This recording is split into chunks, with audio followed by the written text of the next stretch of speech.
Hi అండి. అందరూ బాగున్నారా? మా ఛానల్ని సబ్స్క్రైబ్ చేసుకోవడం మర్చిపోవద్దు. అందరికీ నమస్తే. ఈరోజు మనం ముగ్గు వేసుకుంటూ ఆ పరమేశ్వరుడి గురించి తెలుసుకుందాం. పరమేశ్వరుడికి తుమ్మి పూలు అంటే ఎందుకంత ఇష్టం? దాని వెనుక ఉన్న రహస్యం ఇదే. హిందువులు ఎక్కువగా పూజించే దేవుళ్లలో పరమేశ్వరుడు కూడా ఒకరు. కోరిన కోరికలు తీర్చే దేవుడు భోలాశంకరుడు.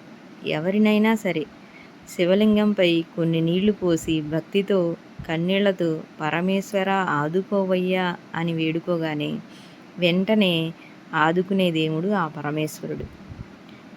ఈ సృష్టికి ఆది దంపతులు పార్వతీ పరమేశ్వరులు. అలాంటి పార్వతీ పరమేశ్వరులను మనం నిత్యం ఆరాధిస్తూ ఉంటాం. పరమేశ్వరుడికి 2 రకాలైన పుష్పాలను ఎట్టి పరిస్థితుల్లో పొరపాటును కూడా సమర్పించవద్దు. ఒకవేళ సమర్పిస్తే జీవితంలో ఎన్నో కష్టాలను నష్టాలను అనుభవించాల్సి వస్తుందట. 1000 తెల్ల జిల్లేడు పుష్పాలను తెచ్చి శివ సహస్రనామం చదివి లింగం పైన వేస్తే ఎంత పుణ్యం లభిస్తుందో, ఒక గన్నేరు పుష్పాన్ని శివలింగం పైన పెడితే అంత ఫలితం వస్తుందంట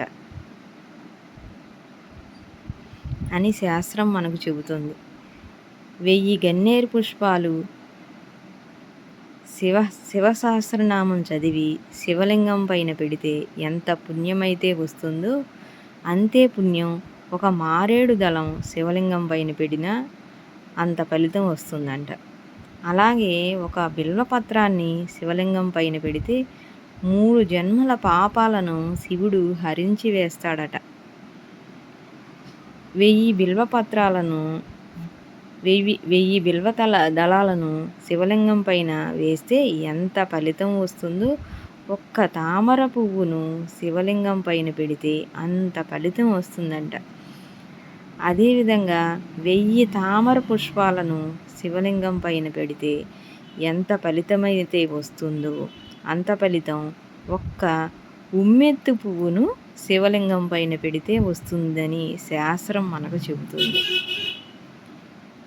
1000 జమ్మి పువ్వులు శివలింగంపై పెట్టి పూజిస్తే ఎంత ఫలితం వస్తుందో ఒక తుమ్మి పువ్వు పెడితే అంత ఫలితం వస్తుందని చెబుతున్నారు. పరమేశ్వరుడికి తుమ్మి పువ్వు అంటే చాలా ప్రతీకరము. మారేడి పువ్వు అంటే కూడా తుమ్మి పువ్వు అంటే శివునికి చాలా ఇష్టమని శివపురాణం మనకు చెబుతుంది. శివునికి తుమ్మి పువ్వు ఎందుకు ఇష్టమనే దానిపై శివపురాణంలో ఒక కథ ఉంది. పూర్వం ఒక ఆటవికుడు అడవిలో వెళ్తూ ఉంటాడు. అతనికి శివుడంటే భక్తి. మార్గ మధ్యలో చలి ఎక్కువగా ఉండటం వల్ల ఆగిపోతాడు. అక్కడ శివలింగం ఉంటుంది. శివలింగానికి నమస్కారం చేసుకొని ఒకచోట తలదాచుకొని తన దగ్గర ఉన్న సంచిని కప్పుకొని నిద్రపోతాడు. మధ్యలో మెలకువ వచ్చి చలి వల్ల శివుడు కూడా వణికిపోతాడేమో అనుకుని ఆ సంచిని శివలింగం పైన కప్పుతాడు. దాంతో శివుడు ప్రసన్నమై భక్తుడికి ఏమి కావాలో అడుగుతాడు.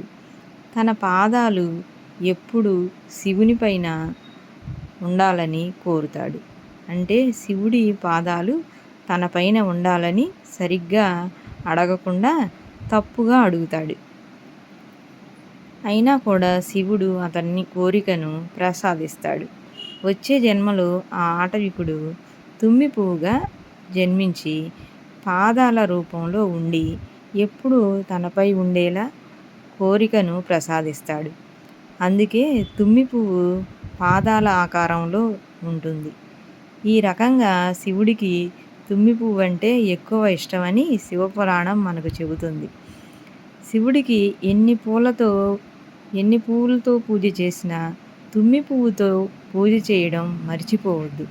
కార్తీక మాసంలో శివుడిని తుమ్మి పువ్వులతో పూజ చేయడం చాలా శుభప్రదం. శివ పూజలో పొరపాటున కూడా బంతి పూలను వాడకూడదు. మొగలి పువ్వులను కూడా శివునికి అర్పించవద్దు. ఎవరైతే మొగలి పువ్వులతో అర్పిస్తారో వారు జీవితంలో అష్ట కష్టాలు అనుభవిస్తారట. విన్నారు కదా, శివునికి ఏ పూలంటే ఇష్టమో ఏ పూలంటే ఇష్టం లేదు. అలాగే ఇప్పుడు మనం శ్రీ మహావిష్ణువుకు రాగి పాత్రలో నైవేద్యం అంటే అమిత ఇష్టం అంట. అదేంటో తెలుసుకుందాం.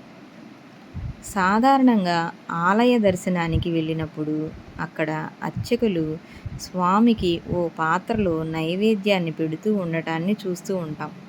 ముఖ్యంగా శ్రీ మహావిష్ణువుకు రాగి పాత్రలో నైవేద్యం అంటే అమిత ఇష్టం అంట. ఇందు వెనక ఒక కథ ఉంది. ఆ కథ సాక్షాత్ శ్రీ మహావిష్ణువే చెప్పాడంట. మరి అదేందో తెలుసుకుందాము. మరి పూర్వం గుడాకేశుడనే రాక్షసుడు ఉండేవాడు. అతడు పుట్టుకతో రాక్షసుడైనప్పటికీ ఎలాంటి రాక్షస లక్షణాలు లేకుండా దైవ చింతనలో కాలాన్ని వెళ్ళబుచ్చుతుండేవాడు. గుడాకేశుడు విష్ణువు భక్తుడు. నిరంతరం విష్ణువును నామాన్ని జపిస్తూ ధర్మకార్యాలను నిర్వర్తిస్తుండేవాడు. ఇది ఇలా ఉండగా ఆ రాక్షసునికి విష్ణువును గురించి తపస్సు చేయాలని అనిపించింది. ఫలితంగా ఆ రాక్షసుడు 16,000 సంవత్సరాల పాటు విష్ణువును గురించి తపస్సు చేయగా అతని తపస్సుని మెచ్చిన విష్ణుమూర్తి ప్రత్యక్షమై ఏమి కావాలో కోరుకోమన్నాడు. అందుకు గుడాకేశుడు తనకు ఏమీ అక్కర్లేదు అని కొన్ని వేల జన్మల పాటు తాను విష్ణు భక్తిలో మునిగిపోయే విధంగా వరాన్ని అనుగ్రహించమని కోరుకున్నాడంట. అలాగే తన మరణం విష్ణు చక్రం వల్ల మాత్రం ఏర్పడి తదనంతరం తన శరీరం రాగిలోహంగా మారిపోవాలని కోరుకున్నాడు. విష్ణువు ఆ రాక్షసుడు కోరుకున్న వరాలను అనుగ్రహించి అంతర్ధానమయ్యాడు. గుడాకేశుడు సంతోషించాడు. విష్ణుమూర్తి అనుగ్రహించిన అనంతరం గుడాకేశుడు తపస్సు చేస్తూనే ఉన్నాడు. వైశాఖ శుద్ధ ద్వాదశి నాడు ఆ రాక్షసుని కోరికను తీర్చాలని విష్ణుమూర్తి నిర్ణయించుకొని మిట్ట మధ్యాహ్నపు వేళ తన చక్రాయుధాన్ని ప్రయోగించాడు. తన కోరిక ఎప్పుడు నెరవేరుతుందా అని ఎదురు చూస్తున్న గుడాకేశుడు మిక్కిలి సంతోషించాడు. విష్ణు చక్రం ఆ రాక్షసుని తలను ఖండించింది. వెంటనే అతడి మాంసమంతా రాగిగా మారిపోయింది. ఆ రాక్షసుని ఎముకలు వెండిగా మారాయి. మలినాలు కంచులోహంగా మారాయి. గుడాకేశుని శరీరం నుండి ఏర్పడిన రాగితో ఒక పాత్ర తయారయ్యింది. ఆ పాత్రలో విష్ణువుకు నైవేద్యం సమర్పించబడింది. ఆ పాత్రలో నైవేద్యాన్ని స్వీకరించడం అంటే విష్ణుమూర్తికి ఎంతో ఇష్టం. అనంతరం తన భక్తులు కూడా రాగి పాత్రలో నైవేద్యాన్ని సమర్పించాలని సూచించాడు విష్ణుమూర్తి. రాగి పాత్రలోని నైవేద్యంలో ఎన్ని మెతుకులు ఉంటాయో అన్ని వేల సంవత్సరాల పాటు ఆ నైవేద్యాన్ని పెట్టిన భక్తుడు వైకుంఠంలో ఉండగలడని విష్ణుమూర్తి సెలవిచ్చాడు. అబ్బా, ఎంత అదృష్టం! మనం రాగి పాత్రలో ప్రసాదం పెడితే అన్ని వేల సంవత్సరాలు వైకుంఠంలో ఉండగలమంట.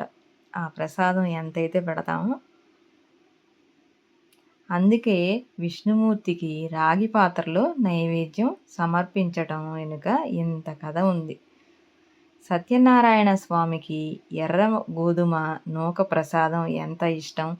పరమశివునికి చిమ్మిరి, గణపతికి కుడుములు, మహాలక్ష్మికి పానకం వడపప్పు, లలితాదేవికి గోక్షీరాన్నం పులిహోర, కృష్ణుడికి అటుకులు బెల్లం, ఇలా ఒక్కొక్క దేవతకు ఒక్కొక్క ప్రసాదం అంటే ప్రీతి.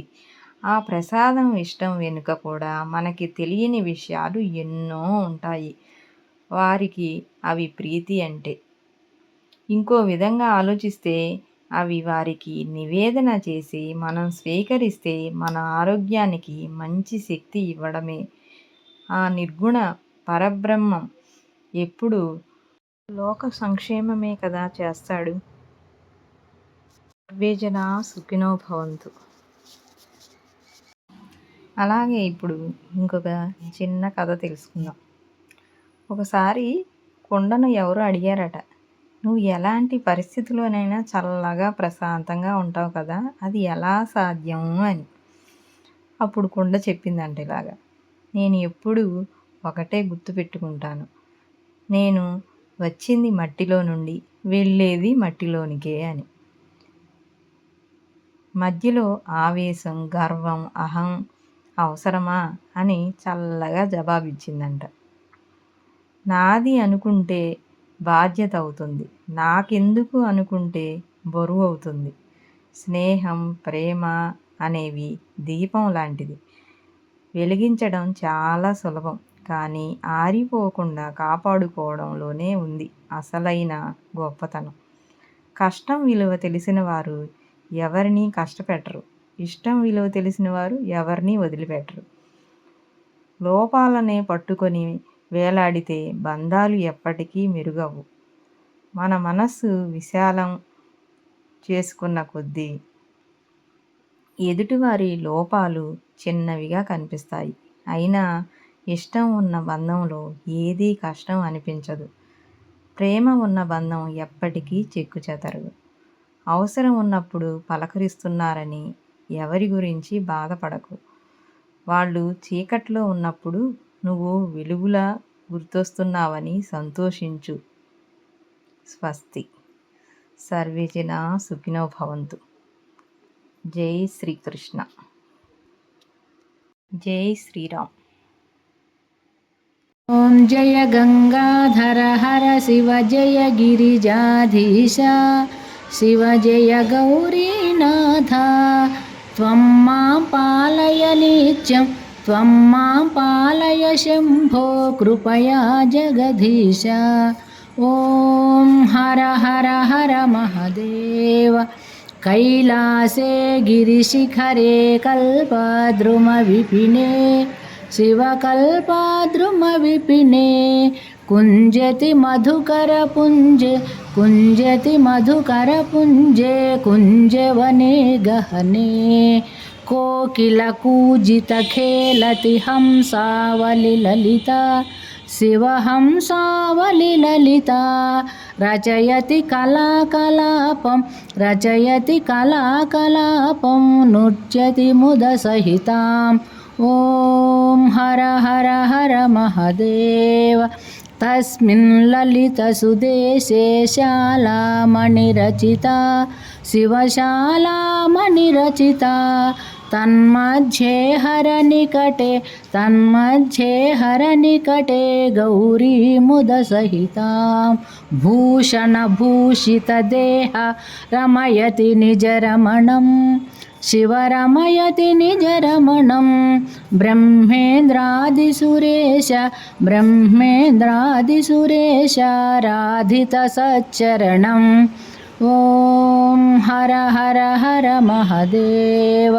విబుధవధూర్బహునృత్యతి హృదయాహ్లాదయుతం, శివహృదయాహ్లాదయుతం. గాయతి కిన్నెరరాజః, గాయతి కిన్నెరరాజः సప్తస్వరరజితం. ధినకత ధై ధై ధినకత మృదంగనాదయతే, శివమృదంగనాదయతే. క్వన క్వన లలితా వేణుః, క్వన క్వన లలితా వేణుః మధురం నాదయతే. ఓం హర హర హర మహదేవ. రుణ రుణ చరణే రచయతి నూపురముజ్వలితం, శివనూపురముజ్వలితం. చక్రావర్తే భ్రమయతి, చక్రావర్తే భ్రమయతి. కురుతే తాం ధికతాం తాం తాం లుపచుపతాళం నాదయతే, శివతాళం నాదయతే. అంగుష్టాంగుళినాదం, అంగుష్టాంగుళినాదం లాస్యకతాం కురుతే. ఓం హర హర హర మహదేవ. शङ्खनिनादं कृत्वा झुल्लरिनादयते शिवझुल्लरिनादयते नीराजयते ब्रह्मा नीराजयते विष्णुर्वेदरुचां पठते इति मृदुचरणसरोजं हृत्कमले धृत्वा शिवहृत्कमले धृत्वा अवलोकयति महेशं शिवलोकयति सुरेशं कामादिं हित्वा ॐ हर हर हर महादेव कर्पूरज्युतिगौरं पञ्चाननसहितां शिवपञ्चाननसहितां त्रिनयनशशिधरमौलिं विषधरकण्ठयुतं सुन्दरजटाकलापं पावकयुतफालं शिवपावकयुतफालं डमरुत्रिशूलपिनाकं करधृतनुकपालम् ॐ हर हर हर महादेव मानवकपालमालं पन्न